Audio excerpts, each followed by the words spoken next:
crafty friends. I'm Monica with Last Chance Goods and Services, a master crocheter with more than 30 years experience teaching and traveling all over the world crocheting. And today I'm going to show you how to make a single crochet. This is your hook and this is your recessive hand. Your hook is always in your dominant hand. It doesn't matter if it's your right hand or your left hand. People can crochet with either hand.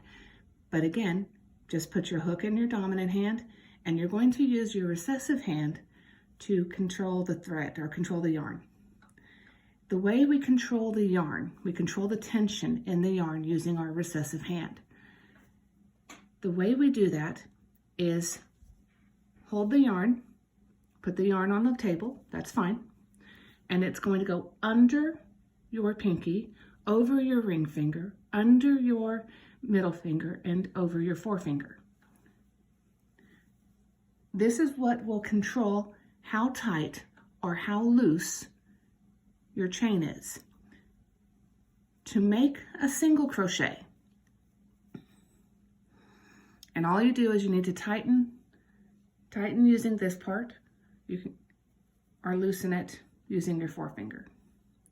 To make a single crochet, you're going to make as many chains as you want because you do need to practice. That is my biggest thing whenever I teach, because I always get the students, "Teacher, I can't do this. I've tried 10 years to learn how to crochet." Good. Keep trying until you learn it.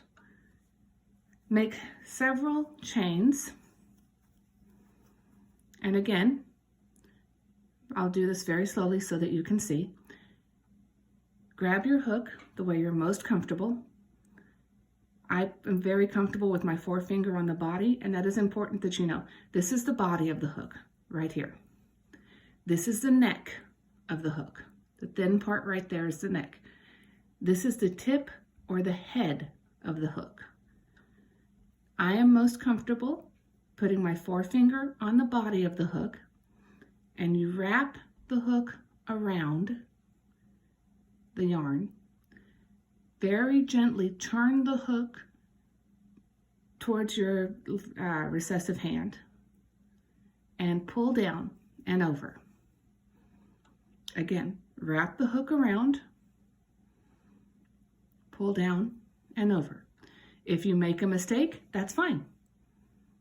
As always, if you make a mistake, take out the hook, pull on your recessive hand,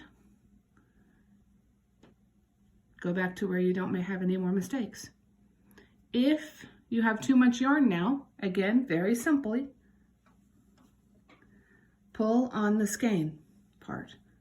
Pull on the part that's still closely connected to the skein and start again.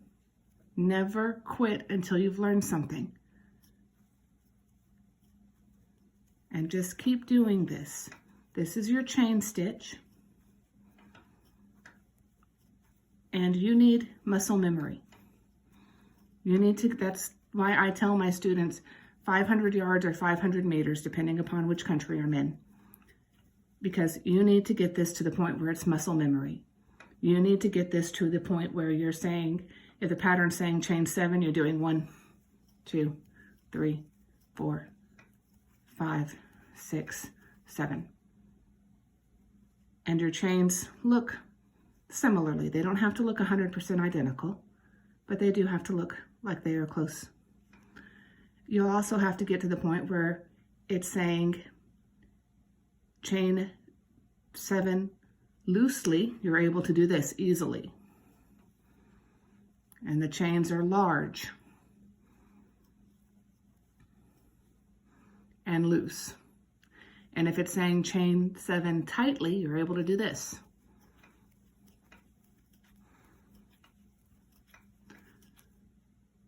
And the chains are small and still even. So keep chaining. Like I said, you're going to need at least 500 yards or 500 meters to chain correctly. And this is just to get it to the point where it's muscle memory. And once you're done with your ball of yarn or your skein of yarn, go back and do it again. Take it all apart and do it again until this is muscle memory. Now, once you are at a good point where you feel like you have enough yarn or enough chains to actually practice, usually about 100. I'm not joking, and I know everyone hates it, but it's the honest to goodness truth. You need to get this to the point where you're able to practice chaining and practice actually crocheting. There are a million things you can do just with the chain.